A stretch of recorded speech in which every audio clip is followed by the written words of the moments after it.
Hi hello friends, ಎಲ್ರಿಗೂ ನಮಸ್ಕಾರ. Welcome back to my YouTube channel. ಇವತ್ತಿನ ವಿಡಿಯೋ ಬಂದು ಕುಕಿಂಗ್ ಬಗ್ಗೆ.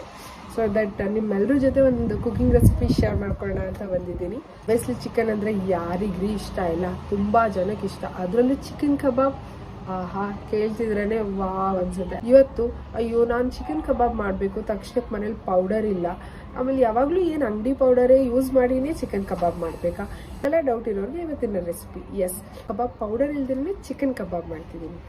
ಹೇಗೆ ಅಂತ ಯೋಚನೆ ಮಾಡ್ತಿದ್ದೀರಾ? ಯೋಚನೆ ಏನು ಮಾಡಬೇಡಿ, ವಿಡಿಯೋನ ಕೊನೆ ತನಕ ನೋಡಿ. ಅದಕ್ಕೂ ಮುಂಚೆ ನನ್ನ ಚಾನಲ್ಗೆ ಇನ್ನೂ ನೀವು ಸಬ್ಸ್ಕ್ರೈಬ್ ಮಾಡಿಲ್ವಾ? ಪ್ಲೀಸ್ ಆಗಿ ಸಬ್ಸ್ಕ್ರೈಬ್ ಆಗಿ, ಲೈಕ್ ಮಾಡಿ, ಶೇರ್ ಮಾಡಿ, ಕಮೆಂಟ್ ಮಾಡಿ, ಜೊತೆಗೆ ಬೆಲ್ಲೈಕನ್ ಕೂಡ ಪ್ರೆಸ್ ಮಾಡಿ. ಸೊ ನಾನು ಹಾಕೋ ಎಲ್ಲ ವಿಡಿಯೋಗಳ ನೋಟಿಫಿಕೇಶನ್ ನಿಮಗೆ ಫಸ್ಟ್ ಬಂದು ತಲುಪುತ್ತೆ. ನಿಮ್ಮ ಸಪೋರ್ಟ್ ಯಾವಾಗಲೂ ಹೀಗೆ ಇರಲಿ ಅಂತ ಕೇಳ್ಕೊತಿದ್ದೀನಿ. Then let's get. ನಾನಿವಾಗ 1 kg ಚಿಕನ್ ತೊಗೊಂಡಿದ್ದೀನಿ. ಅದಕ್ಕೆ ರುಚಿಗೆ ತಕ್ಕಷ್ಟು ಉಪ್ಪು ಸೇರಿಸ್ಕೊತಿದ್ದೀನಿ.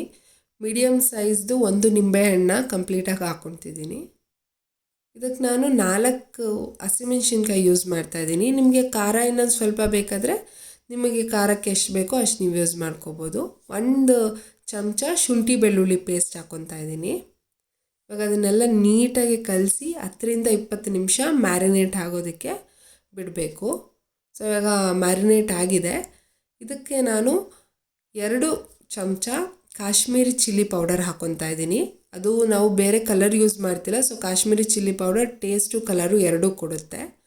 ಅರ್ಧ ಚಮಚ ಅರಿಶಿನ ಪುಡಿ, 1 ಚಮಚ ಗರಂ ಮಸಾಲ ಪುಡಿ,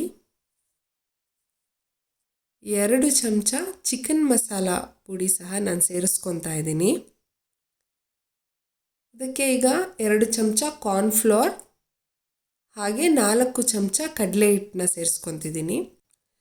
ಇದನ್ನೆಲ್ಲ ಮಿಕ್ಸ್ ಮಾಡೋಕ್ಕೆ ಇವಾಗ ನಾನು 2 ಚಮಚ ಮೊಸರು ಹಾಕ್ಕೊತಾ ಇದ್ದೀನಿ. ನೀರಲ್ಲಿ ಕಲಿಸ್ಬೇಡಿ, ಬರೀ ಮೊಸರಲ್ಲೇ ನಾವು ನೀಟಾಗಿ ಕಲಿಸ್ಬೇಕು. ಇವಾಗ ಇದನ್ನು ಎಣ್ಣೆಯಲ್ಲಿ 15ರಿಂದ 20 ನಿಮಿಷ ಮೀಡಿಯಮ್ ಫ್ಲೇಮಲ್ಲಿ ನಾವು ಕುಕ್ ಮಾಡಬೇಕು. ನೋಡ್ತಾ ಇದ್ದೀರಾ, ಯಾವುದೇ ಕಬಾಬ್ ಪೌಡರ್ ಆಗಲಿ ಕಲರಿಂಗ್ ಆಗಲಿ ಏನೂ ಯೂಸ್ ಮಾಡಿಲ್ಲ. ಎಷ್ಟು ಒಳ್ಳೆ ಕಲರ್ ಬಂದಿದೆ. ಜೊತೆಗೆ ಚಿಕನ್ನು ಅಷ್ಟೇ ಸಾಫ್ಟಾಗಿ ಕುಕ್ ಆಗಿದೆ. ನಿಮ್ಮೆಲ್ರಿಗೂ ಇಷ್ಟ ಆಗಿದೆ ಅಂತ ಅಂದ್ಕೊಂಡಿದ್ದೀನಿ. ನೀವು ಸಹ ಮನೇಲೇ ಈ ರೆಸಿಪಿ ಟ್ರೈ ಮಾಡಿ ಕಮೆಂಟಲ್ಲಿ ತಿಳಿಸಿ ಹೇಗಿತ್ತು ಅಂತ. ನಿಮ್ಮೆಲ್ರಿಗೂ ಖಂಡಿತ ಇಷ್ಟ ಆಗುತ್ತೆ ಅಂತ ಅಂದ್ಕೊಂಡಿದ್ದೀನಿ. Thank you for watching. Love you all. Bye.